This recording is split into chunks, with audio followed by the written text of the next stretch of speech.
अस्सलाम वालेकुम। जहाज़ेम अब्बासी एक नए यूट्यूब प्रोग्राम के साथ हाजिर है। आज़ाद कश्मीर में अदम एतमाद की तहरीक के हवाले से सियासत काफ़ी अरूज के ऊपर है। पाकिस्तान पीपल्स पार्टी जोड़ तोड़ कर रही है। पाकिस्तान मुस्लिम लीग नून भी इस मामले के ऊपर सर जोड़े बैठी हुई है। ये मामला आखिर है क्या? आज़ाद कश्मीर के वज़ीर आज़म को कौन और क्यों हटाना चाह रहा है? नंबर गेम क्या है और इसका नतीजा क्या निकलेगा? इस पूरे तस्वीर के ऊपर मुख्तलिफ इसके एंगल और बिलखसूस जो माजी है कि माजी में क्या कुछ होता रहा, इस पूरे मौजू के ऊपर बात करने के लिए सुभान इफ्तिखार हमारे साथ मौजूद है। उनसे तफसील से बात करते हैं। बहुत शुक्रिया सुभान आपके वक्त का। सबसे पहले तो मुझे ये बताएं कि ये अदम एतमाद की तहरीक की जो नौबत है ये क्यों पेश आई, इसका बैकग्राउंड क्या है? जब मुझे याद है कि इमरान खान वज़ीर आज़म थे तो उस वक्त तो पाकिस्तान तहरीक इंसाफ की हुकूमत थी। ये उसके बाद क्या कुछ होता रहा? जी देखें जानिब साहब, सबसे पहले इस अदम एतमाद को समझने के लिए हमें थोड़ा सा माजी की तरफ, माजी करीब की तरफ जाना पड़ेगा। इस वक्त जैसा कि हम सबको मालूम है कि पाकिस्तान के ज़ेर इंतज़ाम कश्मीर में सिविल राइट्स की एक मूवमेंट चल रही है और उसे एक प्लेटफॉर्म के तहत जो है वो चलाया जा रहा है जिसका नाम अवामी एक्शन कमेटी है। अवामी एक्शन कमेटी के तहत पिछले 2.5 सालों में तकरीबन 5 के करीब जो है वो मूवमेंट्स की गई हैं, यानी कि 5 मार्चेस की गई हैं दारुल हुकूमत मुज़फ्फराबाद की तरफ, जिन मार्चेस के तहत जो मुख्तलिफ लोगों के बुनियादी हुकूक हैं उनकी मांग की गई थी। सो पिछले तकरीबन 2.5 सालों में आहिस्ता आहिस्ता से वहाँ पर जो है वो निज़ाम एक तरह से मैं कहूँगा कि अपनी तबाही की तरफ गया और वो तबाही अब हमें इस सूरत में देखने को मिल रही है कि अब एक अदम एतमाद के जरिए हुकूमत को तब्दील किया जा रहा है, इन हाउस तब्दीली लाई जा रही है। आपकी नाज़रीन के लिए बताते चलें कि इस वक्त पाकिस्तान के ज़ेर इंतज़ाम कश्मीर की हुकूमत के जो वज़ीर आज़म हैं उनका नाम अनवारुल हक चौधरी है और वो 2021 के इलेक्शन में पाकिस्तान तहरीक इंसाफ के टिकट से इलेक्ट होकर मेंबर असेंबली मुंतखब हुए थे, लेकिन फिर बाद में उन्होंने एक फॉरवर्ड ब्लॉक तरतीब दिया और उस फॉरवर्ड ब्लॉक के तहत शायद पाकिस्तान के ज़ेर इंतज़ाम कश्मीर की असेंबली में पहली दफ़ा ये हुआ कि कोई शख्स 53 के अवान में से 48 वोट लेकर वज़ीर आज़म मुंतखब हो रहा है और उसमें बड़ा मैंडेट उनको मिला, बहुत बड़ा मैंडेट। और आप ऊपर से ये देखिए कि वहाँ पे किस किस्म की जमहूरियत या किस किस्म की सियासत हो रही है कि जो आपके अपोजिशन लीडर हैं वो भी आपके वज़ीर आज़म को एक तरफ वोट दे रहे हैं मर्ज के साथ है। अब जो आइंदा आने वाला सिलसिला होने जा रहा है या जो हुकूमत जिस तरह से बसात बचाई जा रही है तो उसमें जो अपोजिशन लीडर है वो भी वज़ीर आज़म के लिए वोट देंगे। अब इससे कबल भी इसी तरह से ये होता रहा है, यानी कि माजी में हम देखें तो वहाँ पे कोई भी हुकूमत या कोई भी वज़ीर आज़म उस तरह से सस्टेन नहीं कर पाया। कबल अजीम जब 2005 से पहले तक पाकिस्तान की जो जमातें यानी कि पीपल्स पार्टी की मौजूदगी तो थी 90s के बाद, लेकिन जो मुस्लिम लीग नवाज है वो उस तरह से मौजूद नहीं थी। तो उससे कबल सिर्फ पीपल्स पार्टी या फिर जो वहाँ की एक खुद को रियासती जमात कहलाती है मुस्लिम कॉन्फ्रेंस वो मौजूद थी और इन्हीं के दरमियान जो है वो बारियां तब्दील हुआ करती थी और ज़्यादा पॉपुलैरिटी भी किसी न किसी हद तक इन्हीं जमातों की मौजूद थी। लेकिन उस दौरान भी हमें देखने को मिला कि यानी कि आप 2011 से 2016 तक की जो असेंबली थी उसमें 4 दफ़ा इन हाउस तब्दीली आई। इसी तरह से अदम एतमाद लाया गया, उसमें राजा फारूक हैदर वज़ीर आज़म बने, सरदार अतीक अहमद खान जो साबिक़ वज़ीर आज़म इस वक्त और मुस्लिम कॉन्फ्रेंस के सदर हैं वो वज़ीर आज़म बने, फिर इसी तरह से चौधरी मुजीद जो है वो वज़ीर आज़म बने। तो ये वहाँ पर अदम एतमाद की गेमें चलती रहती हैं, लेकिन लोगों की इस वक्त जाकर नज़र वहाँ पर पहुंची है और तवज्जो का वो मरकज़ बना है, चूँकि अभी हालिया जो अवामी एक्शन कमेटी की एक मूवमेंट रही है। सुभान, क्या आपको लगता है कि वोट ऑफ नो कॉन्फिडेंस के जरिए अगर ये इन हाउस तब्दीली, जाहिर बात है कॉन्स्टिट्यूशन परमिशन तो देता है, एक आइनी तरीक़ाकार तो है कि आप अदम एतमाद के ज़रिए वज़ीर आज़म को तब्दील कर सकते हैं। हमारे पाकिस्तान के भी आइन में भी यही प्रोविज़न है और इसी का इस्तेमाल करते हुए इमरान खान को तब्दील किया गया था। तो अगर ये इन हाउस तब्दीली वज़ीर आज़म की सूरत में आती है तो फिर अपोजिशन का किरदार वहाँ पे कौन अदा करेगा? सर ऐसा है कि पाकिस्तान में जो कॉन्स्टिट्यूशन नाफिज़ अमल है वो बाकायदा एक असेंबली ने बनाया है, इलेक्टेड लोगों ने बनाया है, लेकिन जो कश्मीर की सूरत हाल ऐसी नहीं है। हम जिसे इंटरिम कॉन्स्टिट्यूशन कहते हैं या जिसे इंटरिम कॉन्स्टिट्यूशन कहा जाता है,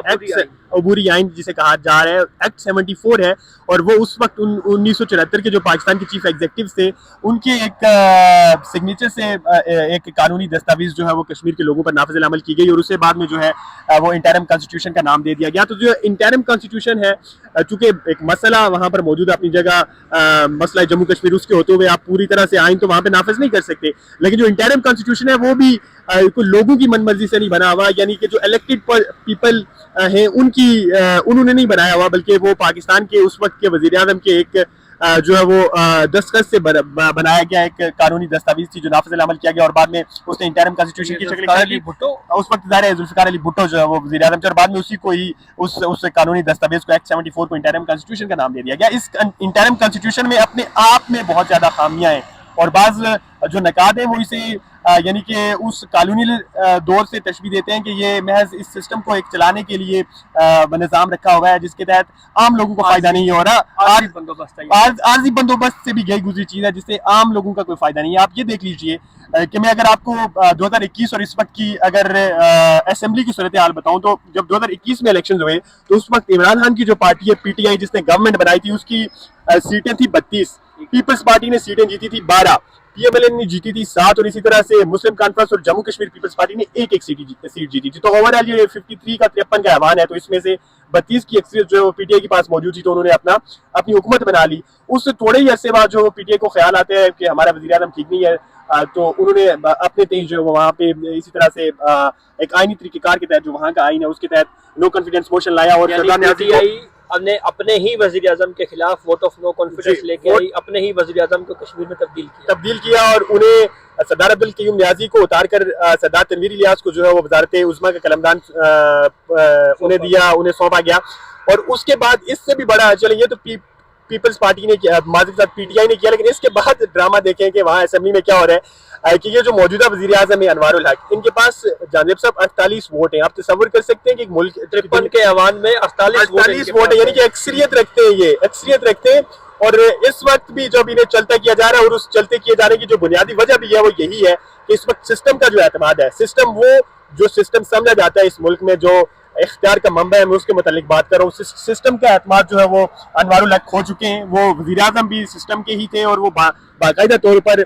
महफिलों में ऑन रिकॉर्ड उनकी तकारीर मौजूद है। वो बड़ी यानी कि खुंदा पेशानी के साथ इस बात का इज़हार करते थे कि मुझे किसी ने मतलब वोट मैंने मांग के नहीं लिए, बल्कि लोगों ने खुद दिए हैं। लोगों से मराद वो जो मेंबरान असेंबली है। लेकिन इस वक्त चूंकि जम्मू कश्मीर में इस वक्त जो सिविल राइट्स मूवमेंट है वो अपने अरूजों पर है, यानी कि जो वहाँ का निज़ाम है उससे टोटली आम लोगों का एतमाद उठ चुका है। आप यकीन जानिए कि पिछली जो हालिया ये जो 6 अक्टूबर वाली जम्मू कश्मीर अवामी एक्शन कमेटी की कॉल थी, मैं उसे कवर करने के लिए ग्राउंड पे मौजूद था, तो लाखों की तादाद में लोग जो सड़कों पर निकले। 16 के करीब सिविल और जो पुलिस है उन्होंने अपनी जानें गंवाई। इसी तरह से सैकड़ों के करीब जो है वो लोग जख्मी हुए हैं। और ये पाकिस्तान के ज़ेर इंतज़ाम कश्मीर की ये जो तकरीबन 7.5 दहाइयों पर मुश्तमिल तारीख है, उसमें पहली दफ़ा ऐसा हुआ है कि जो आम लोग हैं वो किसी एक नुक्ते पर मुत्तफिक है, यकजा है, मुताहिद हैं। और इस सारी सूरत हाल को देखते हुए जो अरबाब इख्तियार है उन्होंने ये समझा कि कहीं ना कहीं चेनों की तब्दीली की जानी चाहिए ताकि लोगों का इस निज़ाम पे दोबारा से एक तरह से उनका जो एतमाद है वो कायम हो सके। सुभान, इस वक्त असेंबली में कौन सी पॉलिटिकल पार्टी जो है उसकी सबसे ज्यादा नशिस्तें हैं? सर सॉरी टू से बट वहाँ कोई पॉलिटिकल पार्टी ऐसा सच नहीं है। वहाँ महज ताकत का खेल खेला जाता है, पैसों का खेल खेला जाता है। और अभी की सिचुएशन अगर मैं बयान करूँ तो एन मुमकिन है जो वो कल इस वक्त सिचुएशन तब्दील हुई हो, क्योंकि ये जो 32 मेंबर्स थे PTI के,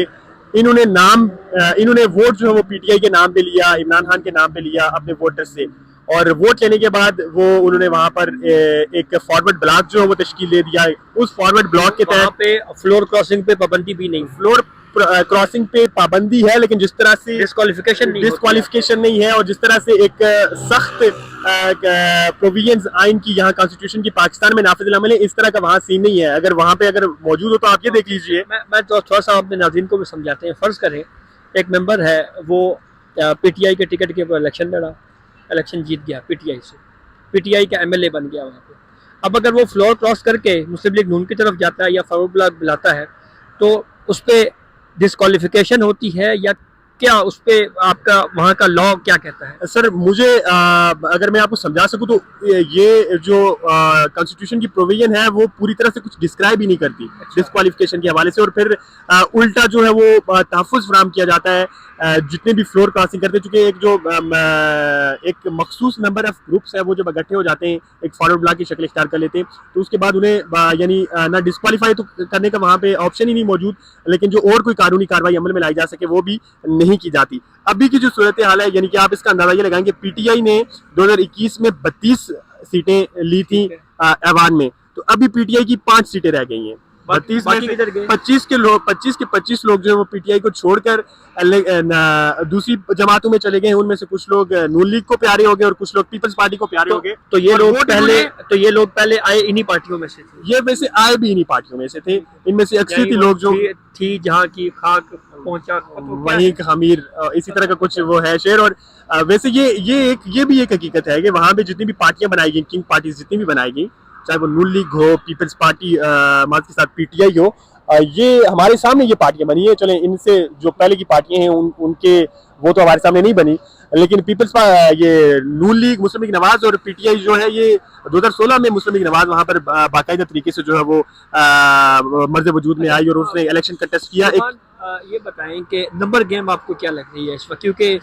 पीपल्स पार्टी ये कह रही है जी कि वोट ऑफ नो कॉन्फिडेंस हम लेके आएंगे, नून लीग कह रही है जी कि हम उनको सपोर्ट करेंगे। जी सर, चूंकि यहाँ वफाक में एक मखलूत हुकूमत मौजूद है और कहीं ना कहीं वैसे तो कश्मीर की याद नहीं रहती जो मेन स्ट्रीम लीडरशिप है उन्हें, ये सिर्फ इलेक्शन और इसी तरह जब हुकूमत सादी का टाइम आता है उस वक्त जो मेन स्ट्रीम पार्टीज हैं, मेन स्ट्रीम पार्टीज की मेन स्ट्रीम लीडरशिप को जो है वो कश्मीर की याद आती है। और मैं आपको बड़े वसूख के साथ बता सकता हूँ कि यहाँ पर इस मौके पर अच्छा खासा जो पैसों का लेन देन भी होता है वजारत उज़्मा दीगर वजारतें बांटने के लिए। तो यहाँ पे इल्जाम हैं कि वहाँ पे इस तरह के बहुत सख्त नौयत के इल्जाम जो है वो सियासतदानों पर रहे हैं। बहरकैफ इस वक्त की जो सूरत हाल है, अभी मुस्लिम लीग नवाज चूंकि ये समझती है कि हम यहाँ पर भी हुकूमत में हैं और चूंकि कश्मीर में पहले से ही जो एंटी गवर्नमेंट एक मूव है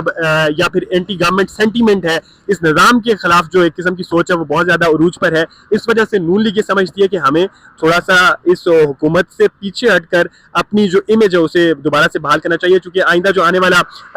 साल 2026 है उसमें 5 साल मुकम्मल होने जा रहे हैं इस असेंबली की मुद्दत को, और उसके बाद कश्मीर में इलेक्शन होने हैं और इलेक्शन तक ज़ाहिर है आपके पास टर्म पूरी होने में 5-6 महीने 9 माह गालिबन रहते, 9 भी नहीं बल्कि 8 माह, यानी जुलाई में इलेक्शन होने हैं। तो मुस्लिम लीग नवाज ये समझती है कि ये जो 8-9 माह का पीरियड है या 7-8 माह का पीरियड है, इसमें हम थोड़ा सा अपोजिशन कर लें और अपोजिशन करने के बाद एक तरह से अवाम में दोबारा अपना एतमाद सादी की कोशिश करें। दूसरी तरफ पीपल्स पार्टी है, चूंकि किसी जगह पे ये सोच भी है कि चल रही है कि आइंदा आने वाला जो टेन्योर है कश्मीर में वो पीपल्स पार्टी को दिया जाएगा, पीपल्स पार्टी का हुक्मरान या फिर जो वजीर आजम होगा। अब आइंदा आने वाले टेन्योर के लिए ज़ाहिर है आपको पता है कि पिछले जो ये तकरीबन 4.5 सालों की गंद है, ये इसी जैसे पीडीएम की गवर्नमेंट ने आके समेटी थी 2022 में जो पीटीआई की गंद, तो इसी तरह से ये कश्मीर में भी होने वाला है। ये जो भी आइंदा 24 घंटे या 48 घंटे में वज़ीर आज़म बनता है उसने डेफिनेटली वो तमाम तर पीछे जो कुछ भी हुआ उसका बर्डन उसी के ऊपर, उसी पार्टी के और उसी वज़ीर आज़म के कंधों पर आने वाला है। सो पीपल्स पार्टी की यहाँ ये सोच मौजूद है कि अगर हमें 2026 की टर्म हमें दी जानी है, यानी कि जो नया आने वाला पार्लियामानी साल है उसमें हमें इलेक्ट किया जाएगा, तो उसके लिए जरूरी है कि हम एक तरह से एतमाद साजी के लिए ये कुर्बानियां आफ्टर ऑल दे सकेंगे। हम अभी हुकूमत ये 8 माह की ले लेते हैं और उसकी जितनी भी इससे पहले की कोताहियां खामियां हैं वो अपने सर ले लेते हैं, लेकिन उसका फायदा ये होगा कि अगले जो 5 साल है उसमें हमें डिस्टर्ब नहीं किया जाएगा। ये एक थिंकिंग पीपल्स पार्टी में मौजूद है और इसी वजह से वो ये हुकूमत गेन करने की कोशिश भी कर रही है। अब जो क्या कहते हैं नो कॉन्फिडेंस मोशन है वो लाई जाएगी पीपल्स पार्टी की जानिब से, लेकिन उसे सपोर्ट करेगी नून लीग भी उस नो कॉन्फिडेंस मोशन को सपोर्ट करेगी। लेकिन जो आइंदा आने वाली हुकूमत साजी होगी इन 8 माह के लिए उसमें नून लीग शामिल नहीं होगी, वो नो कॉन्फिडेंस मोशन के लिए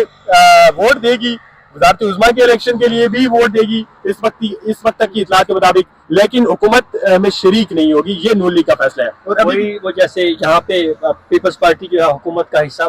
नहीं है, वजारतें नहीं ले रही और ये एक अजीब किस्म का एक खेल है, इत्तेहादी है, आप वजारतें नहीं ले रहे। सेम यही रोल जो है वो कश्मीर में नून लीग अदा कर रही है। तो अभी की जो नंबर गेन है वो मैं अगर आपको बता सकूं तो पीटीआई का जो फॉरवर्ड ब्लॉक है उसके हैं 10 मेंबर्स, और इसी तरह से पीपल्स पार्टी के पास चूंकि पीटीआई के फॉरवर्ड ब्लॉक से भी लोग चले गए और फिर पीपल्स पार्टी 12 पहले से ही मेंबर्स रखती थी, तो इस वक्त पीपल्स पार्टी अवाम की सबसे बड़ी जमात बन गई है। फॉरवर्ड ब्लॉक के मेंबर्स को मिलाकर उनके हो गए 27 मेंबर्स, और फिर उनके पीएमएलएन के हैं 9 मेंबर्स जो कि इनका साथ देगी। फिर एक एक सीट वहां पर है जम्मू कश्मीर पीपल्स पार्टी की, जो कि हसन इब्राहिम है, हसन इब्राहिम की एक सीट है, और फिर मुस्लिम कॉन्फ्रेंस के सरदार अती के पास एक एक सीट है। ये इनके बारे में भी ज्यादातर ख्याल यही किया जाता है, और इनकी जो माजी है वो भी यही बताता है कि जो पावरफुल कॉरिडोर का जो फैसला होता है वो उसी के साथ स्टैंड करते हैं, चाहे वो किसी के खिलाफ नो मोशन कॉन्फिडेंस में वोट देना हो या फिर किसी की मुखालफत करनी हो, ये ताकत के साथ रहते हैं। तो अभी इनके बारे में भी यही कहा जा सकता है कि ये हुकूमत के साथ शामिल होंगे, यानी कि पीटीआई जो है वो वहां पर सिर्फ 5 मेंबर्स रखती है, और उन 5 मेंबर्स ने जो है वो अपोजिशन बेंचेस में बैठना है अलॉन्ग विद द पीएमएलएन, जो कि वोट दे रही होगी हुकूमत साजी और नो कॉन्फिडेंस मोशन में पीपल्स पार्टी को। आपका चांस लगता है कि पीटीआई भी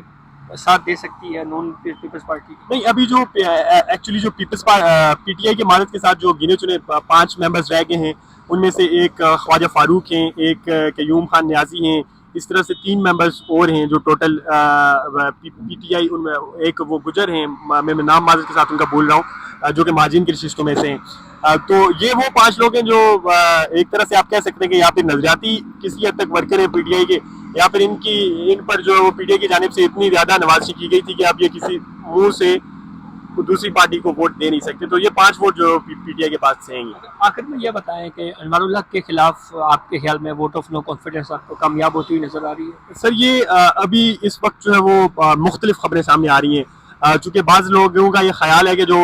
मुजफ्फराबाद में भी ज़ाहिर है आपको पता है कि एक एस्टैब्लिशमेंट मौजूद है, इसी यहाँ के जो है वो मुक्तदरा का एक चैप्टर, तो बाज़ लोगों का ये ख्याल है कि वो मुक्तदरा अभी तक अनवारुल हक के साथ है, अनवारुल हक को बैक कर रही है, और उसी बुनियाद पर बाज़ लोग ये कह रहे हैं कि अनवारुल हक के खिलाफ ये नो कॉन्फिडेंस मोशन नाकाम भी हो सकती है। लेकिन दूसरी तरफ अपनी जगह पर ये क्वेश्चन भी मौजूद है कि ये सारी नंबर गेम और फिर ये सारी जो एक्टिविटी हो रही है, ये भी आपको पता है कि ताकतवर मुक़्तदरा के मर्जी की या मंशा के खिलाफ नहीं हो सकती। सो अभी तक तो यही देखा जा रहा है कि अगर नो कॉन्फिडेंस मोशन लाई जाती है तो वो डेफिनेटली कामयाब होगी, लेकिन उससे पहले एक ये कंसिडरेशन भी मौजूद है कि वज़ीर आज़म अनवारुल हक आइंदा आने वाले 24 से 48 घंटों में खुद ही वज़ारत उज़्मा के कलमदान से अलहदगी इख्तियार कर ले, इस्तीफा दे देंगे। ये कंसिडरेशन भी मौजूद है। अगर वो खुद दे जाते हैं तो फिर क्या इलेक्शन होगा? इलेक्शन तब होगा अगर वो असेंबलियां तोड़ते हैं, तहलील करते हैं। तो वो चूंकि खुद फॉरवर्ड ब्लॉक के वज़ीर आज़म है, कोई ऐसी पार्लियामानी पार्टी मौजूद नहीं है जो कि मुतफ़िका तौर पर फैसले ले, तो ये एक ऐसी खिचड़ी पकी हुई है कि इसमें यानी कि बहुत सारी ऐसी लैकुनाज हैं जहाँ से जिन्हें इस्तेमाल करते हुए इस मौजूदा असेंबली को बचाया जा सकता है। तो यहाँ पे तो फिर मैं आपको वो मिसाल दूंगा कि जब इमरान खान के खिलाफ अदम एतमाद की तहरीक आई थी और अदम एतमाद की तहरीक आ चुकी थी, तो इमरान खान ये समझ गए थे कि मेरे खिलाफ वोट ऑफ नो कॉन्फिडेंस कामयाब हो जाएगी, और उन्होंने असम्बलियाँ डिसॉल्व की, और फिर उसके बाद ये कहा जी कि हम इलेक्शन करवा रहे हैं। लेकिन सुप्रीम कोर्ट ने इंटरवीन किया, और सुप्रीम कोर्ट ऑफ पाकिस्तान ने फिर ये कहा था कि जनाब जब एक दफ़ा वोट ऑफ नो कॉन्फिडेंस आ जाए तो फिर आप असम्बली डिसॉल्व नहीं कर सकते। तो क्या ऐसी ही सूरत हाल अगर आज़ाद कश्मीर में होती है तो क्या वहाँ पे भी अदालतें इंटरवीन करेंगी? ये बहरहाल देखने वाली बात होगी। तो ये अब तक ये अपडेट थी जिससे हमने आपको आगाह किया। आपने फीडबैक से ज़रूर आगाह कीजिएगा। इजाज़त दीजिए, अल्लाह हाफ़िज़।